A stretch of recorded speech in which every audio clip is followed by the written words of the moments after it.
place to be. We were kind of shoved aside and they wanted it to go away.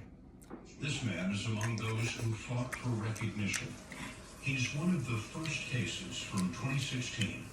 Americans assigned to the U.S. Embassy in Cuba say they and their families were struck at home frequently in the night. Look at him. He remembers the first time.